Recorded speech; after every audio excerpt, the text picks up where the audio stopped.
The golden light of the morning sun poured through the windows of the Vatican, casting long shadows over the stone floors. Barron Trump stepped out of the sleek black car, his polished shoes clicking against the cobblestone pavement of Vatican City. Barron Trump stepped into the grand hallway, flanked by Swiss guards, their polished armor gleaming under the soft light. The echoes of footsteps seemed louder in the silence of the ancient hallways. Today, Barron was here for a reason deeper than just a visit. He sought answers, a question that had been haunting him for years. A Vatican aide led him through a series of ornate corridors, past centuries-old tapestries and marble statues. Finally, they reached a modest room, far removed from the opulence outside. Seated in a simple wooden chair was Pope Francis, his presence both serene and commanding. "Welcome, my son," Pope Francis said softly, gesturing for Barron to sit. "It's good to see you here."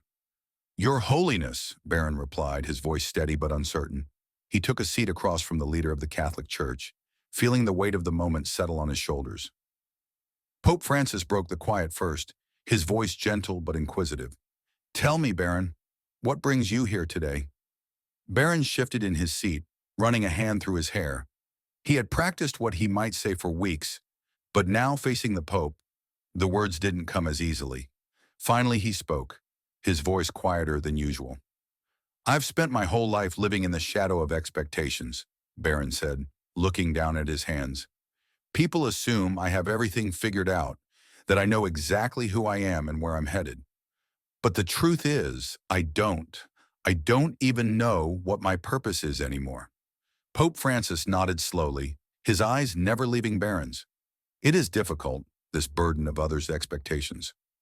People often see only the surface, the name, the power. But underneath it, there is a soul searching for meaning. Have you found your own path, Barron?" Barron swallowed hard, his throat dry. "I don't know. I've always felt like there's this path I'm supposed to follow, one that others have laid out for me. But I'm not sure it's mine to walk. I feel lost."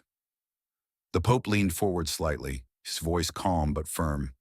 "Sometimes, my son, we must let go of the path others want for us to find the one we are meant to walk."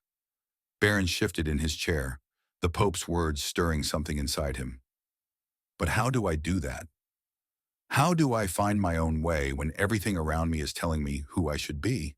Pope Francis smiled softly, his eyes twinkling with understanding. "It's not about doing what others tell you.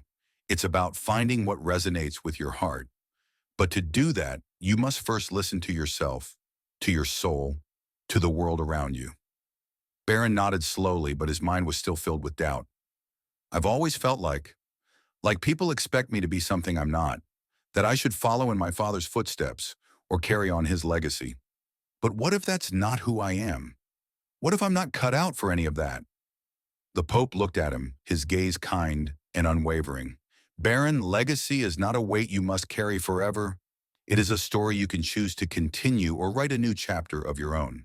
What matters is not the name you bear, but the person you become." Barron blinked, taken aback by the simplicity and depth of the Pope's words.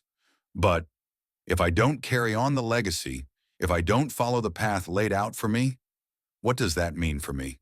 Who am I without that identity?" The Pope's expression softened even further. "You are a man, Barron. You are someone with a heart, with dreams, with the ability to make a difference. And those things cannot be defined by anyone else. The choice is yours whether to define yourself through others' expectations or through your own choices." Barron sat in silence for a moment, the weight of the Pope's words settling in. He had never thought about it like that. All his life he had been told what to do, what was expected of him. But in this quiet room, before this humble man, it suddenly seemed possible that he could choose a different path. Finally, Barron looked up at the Pope, his voice barely above a whisper. "But what if I fail? What if I don't live up to my own expectations?" Pope Francis smiled gently, his voice soft but filled with conviction. "Failure is not the end, Barron. It is part of the journey. Even the greatest among us have stumbled. But it is how we rise that defines us. The real failure is in never trying, in letting fear paralyze you." Barron took a deep breath, his mind racing.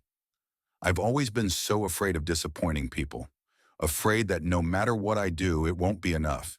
You must learn to live not for the approval of others, but for the peace within yourself, Pope Francis replied. It's not the applause of the world that matters, but the quiet satisfaction that you are living authentically. Barron stared down at his hands, feeling something stir within him. It was a quiet resolve, a flicker of hope. I've never really thought about it that way before. Pope Francis nodded, his eyes filled with understanding. It is never too late to begin again. You have the opportunity not to follow in the footsteps of others, but to carve out your own path. And along that path, you will discover who you truly are. Barron stood slowly, the weight of the conversation settling heavily on his shoulders. The Pope rose as well, placing a hand on Barron's shoulder.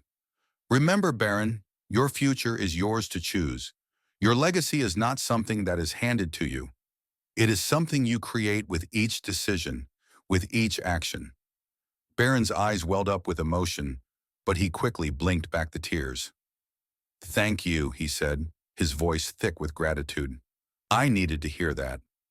The Pope smiled warmly, his eyes twinkling with kindness. Go, my son, and walk your own path, and may you find peace in it. As Barron turned to leave, he felt a new sense of clarity, a new direction forming inside him. He had come seeking answers, but what he found was something far more powerful, a sense of purpose, a question to guide him forward. Who do you say you are? The Pope had asked. The words echoed in his mind as he walked past the Swiss guards, past the towering doors that led to the outside world. For the first time, he felt an unfamiliar sensation. It wasn't certainty, but it wasn't fear either. It was something more powerful, a quiet sense of hope. The Pope's words continued to reverberate in his mind. The real question is, how do you wish to answer it? For years, Barron had lived in the shadow of expectations, those imposed by his family, the public, the world. But for the first time, he felt as though he could see beyond them. His future was unwritten, and that uncertainty, instead of weighing him down, felt like an opportunity, an invitation to define himself on his own terms. As Barron walked through the streets of Vatican City, the cross still nestled in his palm, he knew this moment would stay with him forever. It was the beginning of something new. His conversation with Pope Francis had not given him all the answers, nor had it erased the pressures of his name, but it had given him something more valuable: perspective. Purpose is not something we inherit, it is something we build. And legacy? It isn't defined by power or status, but by the quiet moments of kindness, the choices we make when no one is watching, and the willingness to serve something greater than ourselves. Barron leaves the Vatican not with an answer, but with a renewed perspective. His horizon has expanded not by grand declarations, but by a quiet realization that change begins with a single step. As he looked up at the towering dome of St. Peter's Basilica, the Pope's words echoed in his mind. Do not be afraid to ask who you are meant to become. And perhaps that is the question we must all ask ourselves. What truly defines us? Is it the expectations placed upon us, or the path we choose to walk?